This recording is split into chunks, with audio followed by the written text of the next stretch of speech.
going on, guys? It's your girl Spirit Gaze, or you can just call me Spirit. I'm just going to go ahead and do my makeup with you guys and let you know 5 things that I've learned so far of my 8 years of being an independent artist. Our face is already washed, and we're just going to go ahead and pin our hair up. Stop playing.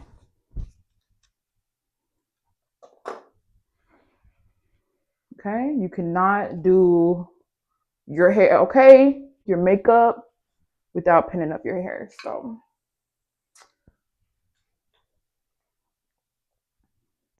now that that is done, we can get into it. First thing, it is okay to not have a team, especially when you're first starting out. Use who you have. If you do not have a big team, or if you don't have a group of friends who's willing to help you get to where you need to go, that's okay. You are more than enough. And you know what? If you're lucky and blessed to have at least one other person to help you, you are already ahead of the pack. You are already good to go. I've done so much with just the help of my girlfriend. That's one person. But we've been able to every year just kind of level up with creativity. And that's all you dream for. That's all you hope for with this independent journey. So don't worry about not having a team. The team will come. I remember when I first started and I was brave enough to even think that I had a chance to even be an artist. Even though I had the talent, I was just so nervous that I wasn't going to be able to go the distance because I didn't have a team around me. But that's just not something that you need to be worrying about, especially in your first 10 years, to be honest. If you don't have a team, tough cookie. This time should honestly be teaching you and showing you what you can do on your own. And that is where the artistry is born. And I'm just gonna let you know that I am terrible at multitasking.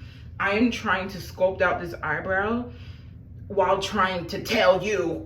The second thing I've learned, work with what you have.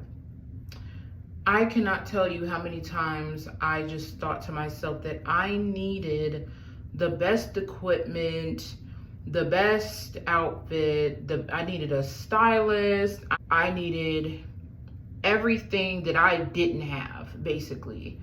And it wasn't until later on in my journey to where I just surrendered to the journey and said, you know what? You're not ready for all that yet. And one day you will be. But for right now, I promise you, you will do much better if you just work with what you have right now. And I did. I was much better for it.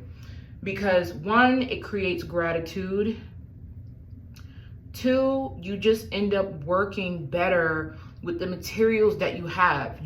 If you got an iPhone, you work with the iPhone you got until you can get a better camera. If you work with the lighting that you have until you can get better lighting. You work with just whatever it is. You work with the outfits you have until you can get better outfits. You work with the makeup that you have until you can get better makeup. It's whatever you have. I promise you, if you're meant to do this shit, you have exactly what you need to succeed. Going into the third thing, I would say work with the wares that you have. A lot of you, I know you're working a daytime job and you feel like you don't have the time to always be creative. You don't have the time to work on admin stuff. You don't have the time to write, all that good stuff. Use your time wisely. You're at your day job, whether it's remote or on site, you should be using your lunch to do admin. You should be doing your lunch to manifest. Live the Hannah Montana lifestyle.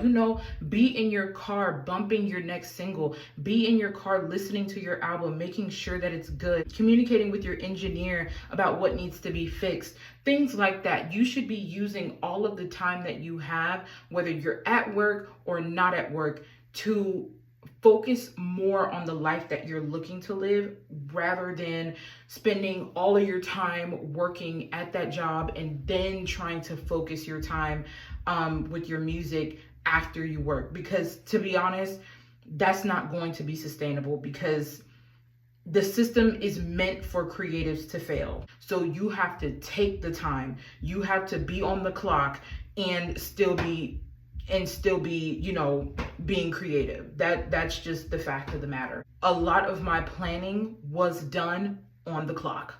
Yep. And I don't apologize for it, because I have dreams.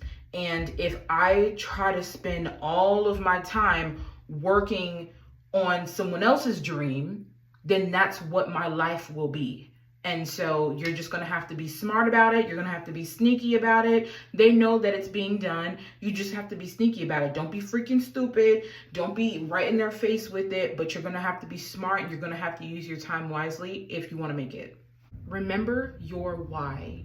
When the rugs keep feeling like they're pulled right from under you, when the doors feel like they are continuously closing on you, you need to remember why you're doing it. I promise you, when you can remember the why, those no's and those not right now's and the unfair moments will subside, and they'll feel like nothing, because it will feel like it's a part of the journey. If you can just hold on to that why you're doing it, you will feel almost entitled to those no's and the not right nows, and the door is closing on you, and the rug is pulled from under you, and the unfair situations. It feels like it's a part of the game. And this was a hard one for me to just kind of grasp and understand. But the sixth one is nobody cares, work harder. And this is something that I learned from someone online. I cannot remember who I learned this from, but I just kept hearing it over and over and over, to the point where it just felt like it was meant for me to hear until I understood it. And it's not that your woes don't matter. It's not that your situations that were unfair or situations that were just so cruel to you don't matter. It's that you cannot get hung up on who is not paying attention, who doesn't care about what happened to you. You can't get hung up on I don't know, it just depends on what situation you find yourself in. But in this industry, you're going to find yourself in a lot of situations that, you know, may not be very fair. And you just kind of have to learn the lessons that you needed to learn from that situation and move on. Maybe you have to, you know, use your art. You're an artist. So speak your truth through your music. Leverage what happened to you and put it in your work. Transmute that shit, you know. But if you don't find yourself transmuting it, nobody cares. Work harder. And so that's what that means. You need to find a way for it to matter, because if you don't, nobody is going to care. Nobody is going to sit down and listen to what happened to you unless they're your like closest friend. But if that's not the case, nobody cares. You kind of have to just buck up and transmute that energy.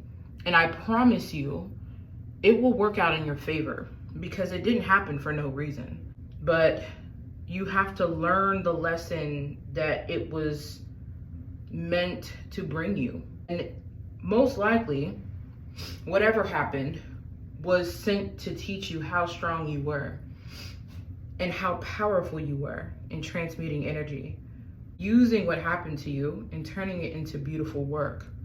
So if you don't do that, nobody's going to care. Well, this is awkward. I'm not freaking done yet. And I need to say, well, that was it. That was all for today. See you on the next one. Hold on. And that, my friends, is what Spirit has learned thus far in her 8-year journey of being an independent artist.